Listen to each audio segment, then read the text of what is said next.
कि 7 तरह के स्वप्न होते हैं और कौन सा स्वप्न सिद्ध होता है, कौन सा स्वप्न सही होता है और स्वप्न को किसको बताना चाहिए और किस मुहूर्त का स्वप्न कैसा सिद्ध होता है। उसी तरह ब्रह्म वैवर्त पुराण के अंतर्गत श्री कृष्ण जन्म खंड के अंतर्गत 77वें अध्याय में 32वें नंबर श्लोक पर लिख दिया श्री वेद व्यास जी महाराज कि अगर तुम सोए और सोते से ही अगर स्वप्न आ गया वो स्वप्न मान्य नहीं। रात्रि को सोए, रात के समय मध्याह्न में स्वप्न आ गया मान्य होगा, पर वो तुम्हें याद नहीं है, स्मरण नहीं है तब।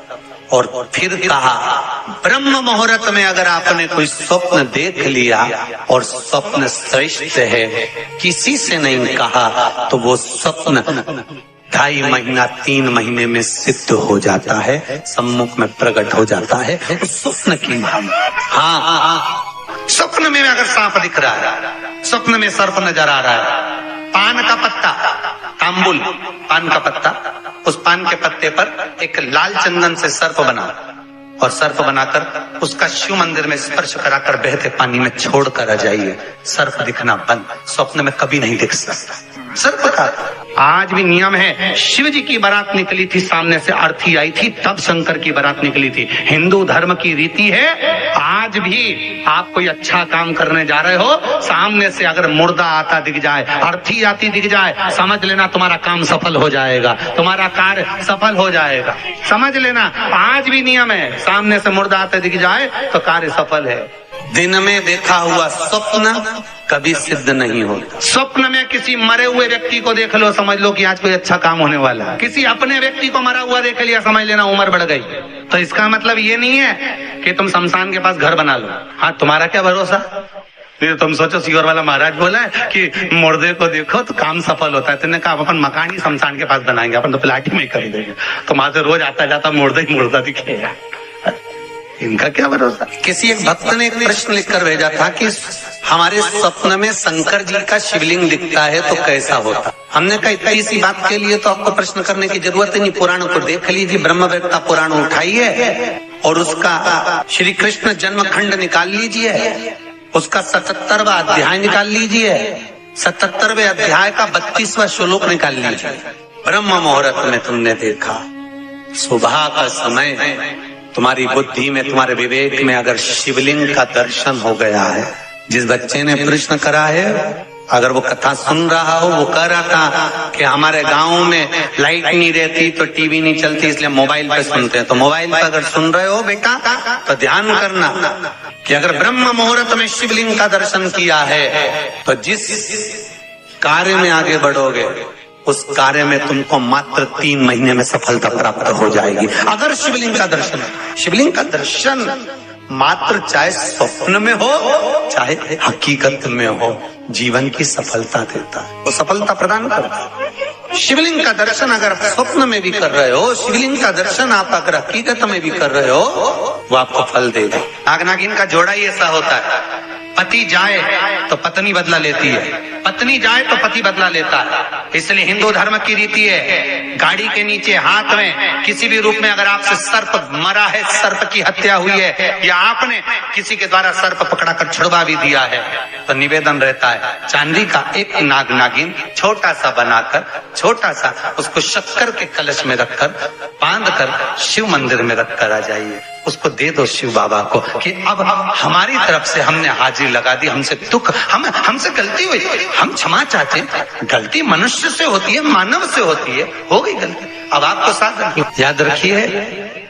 जिनको स्वप्न में सांप दिखते हो, सर्प नजर आते हो, या घर के बाहर या घर के अंदर बार बार सांप आते हो, तो भगवान शंकर की 5 लड़कियों का नाम लेकर पान के पत्ते पर चंदन से 5 सांप बनाकर शंकर भगवान को छुलाकर जिसको स्वप्न दिखते हैं उसके ऊपर से 21 बार उसार कर बहते हुए पानी में डाल दीजिए, स्वप्न में कभी सांप नहीं नजर आएंगे।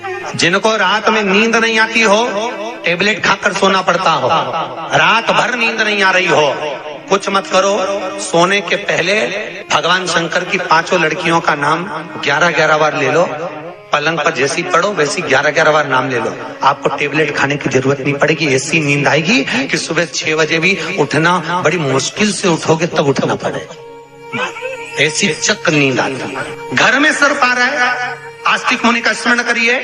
5 लौंग, एक नाग नागिन का जोड़ा, छोटा सा, किसी भी स्थान पर ईशान कोण के अंतर्गत उसको थोड़ा सा खड्डा खोदकर 5 लौंग के साथ नाग नागिन के जोड़े को दबा दीजिए, मिट्टी पर डाल दीजिए। घर में जब नाग नागिन का जोड़ा आप दबाएं तब आस्तिक मुनि का नाम लेकर दबाएं, मां मनसा का नाम लेकर दबाएं, जो नागों की बहन है, उस मनसा देवी का स्मरण कर कर उसको डाल दी। आज भी हमारे यहाँ हिंदू धर्म नीति है, जब पहला कालम नए मकान का पहला कालम जब भराता है, उसमें तांबे के कलश में नाग नागिन रखकर, कमल गट्टा रखकर, अमरबेल रखकर, थोड़ी सी सरसों रखकर उसका पूजन कर कर पहले कालम के अंदर, जो पहला कालम भराएगा गड्ढे का, पहला जो सरिया रखाता है, कालम भराता है, वास्तु पूजन के हिसाब से उसमें रखा जाता है। और वो तो वो उसके रखने के बाद भी जब मकान का मुहूर्त होता है तो वास्तु पूजन में नाग नागिन का जोड़ा रखाता है, वो भी उस मकान में कहीं ईशान के अंतर्गत उसको दबाया। कोई इसलिए कह देते हैं यहाँ पत्थर मत लगाना, यहाँ टाइल्स मत लगाना। पंडित जी से पूछोगे तो ब्राह्मण बता देगा, ये जगह पर टाइल्स ना लगाइए, इस जगह पर पत्थर ना लगाइए, यहाँ पर वो गोला रखा जाएगा, यहाँ पर वो नाग नागिन का जोड़ा रखाएगा वास्तु पूजन के बाद। 4 लोहे की कील, नागफणी की, वास्तु पूजन में चारों मकान में चारों तरफ लगाई जाती है। क्यों लगाते हैं? कि कोई दोष हुआ हो, कोई जीव यहाँ रहता हो, सर्प का निवास हो, अगर मकान बनाने में टूट गया हो, किसी का मन दुखा हो, तो वो मन ना दुखे।